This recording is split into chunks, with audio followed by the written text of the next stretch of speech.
আমি নার্গিস চলে এসেছি আমার কিচেনে। আজ আমি মাখবো বরবটি আলু মাছের তেল দিয়ে। তো মানে ডিম আর তেল দুটো মিশ্রণ দিয়ে। দেখুন বরবটিটা প্রায় ভাজা হয়ে গেছে। এটাকে এবার আমি নামিয়ে নেব। বরবটি আর দু একটা পটল ছিল তার সঙ্গে দিয়ে দিয়েছি। পটল আর বরবটিকে একেবারে ভালো করে ভেজে নিয়েছি। এবার এটাকে রান্না করব। এইটাকে আগে আমি গ্যাসটা মানে কমিয়ে দিয়ে তুলে নিই।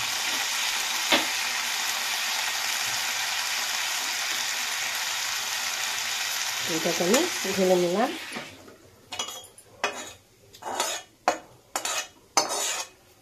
এবার এটাকেও গরম করতে দিয়ে দেব। অল্প সামান্য তেল দেব, যেহেতু মাছের তেল দিয়ে হচ্ছে তো সেটা একদম অল্প তেল দিয়েছি। মানে প্রচণ্ড তেল, আবার তেল দিলে আরও প্রচণ্ড তরকারিটা রিচ হয়ে যাবে। তো তেলটা গরম হয়ে গেছে, আমি এতে দিয়ে দেব পেঁয়াজ আর লঙ্কার কুচি।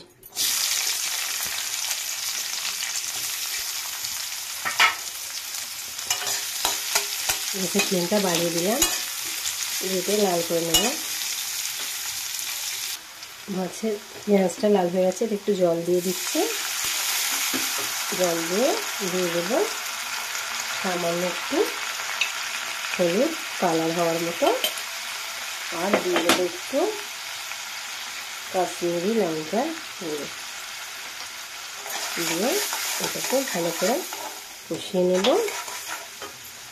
আর দিয়ে দেবো সরষে আর পেঁয়াজের বাটাটা, এগুলো একসঙ্গে দিয়ে দিলাম।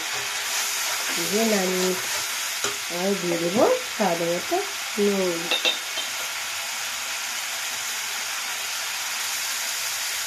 এবারে দিয়ে দেবো স্বাদ মতো নুন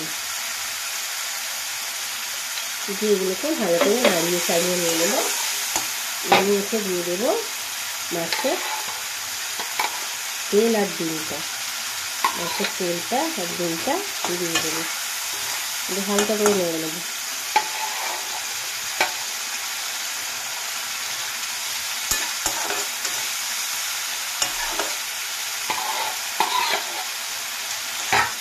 হালকা করে ফ্রাই করে নেব।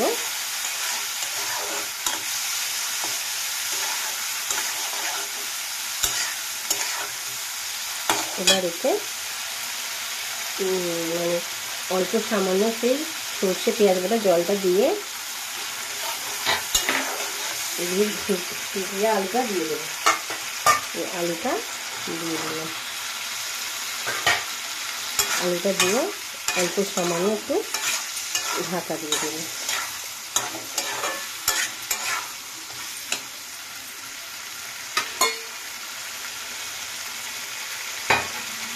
সামান্য ঢাকা দেবো।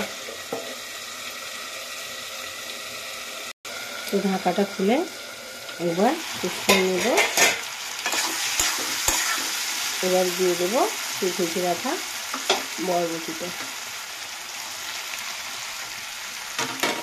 এবার এটা দিয়ে কষাতে থাকবে। রেগুলার রান্না সব রকমই তো করতে হবে, একই রকম তো প্রসেসিংয়ে রান্না হয় না। হ্যাঁ, কোনো সময় বরবটি তরকারি চিংড়ি মাছ দিয়ে হচ্ছে, কোনো সময় মাছ দিয়ে হচ্ছে, কোনো সময় মাছের তেল বা ডিম দিয়ে হচ্ছে, কোনো সময় আবার ভাজাও হচ্ছে, সব রকম ব্যাপার থাকে। তো আজ আমি এই মাছের তেলটা দিয়ে করছি। তো অল্প সামান্য এই সর্ষে আর পেঁয়াজ বাটার জলটা আমি একটু দিয়ে আবারও ঢাকা দিয়ে দেবো, কেন এটা সিদ্ধ হওয়ার ব্যাপার আছে। কিছুক্ষণ ঢেকে রাখি, দিয়ে আবারই কষাবো। তো ঢাকাটা আবার খুলে নিয়ে আবার কিছুটা সময় ধরে কষাতে থাকবো।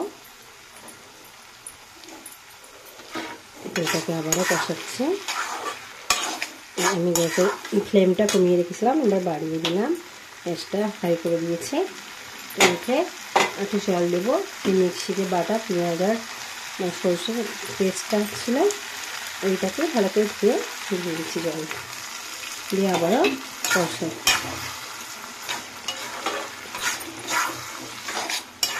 এবার এটাকে জল দিয়ে আমি ঢাকা দিয়ে দেব।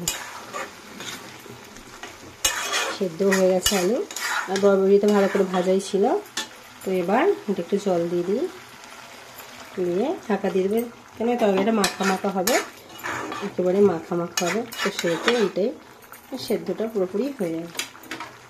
তো আমি এবার ঢাকা দিয়ে দিলাম কিছু সময়ের জন্য। কিছু সময় পরে আবার খুলে আমি দেখব তরকারিটা পুরোপুরি রেডি হয়ে গেছে কি। তো এবার খুলে দেখি ঢাকাটা, তো জল শুকিয়ে এসছে।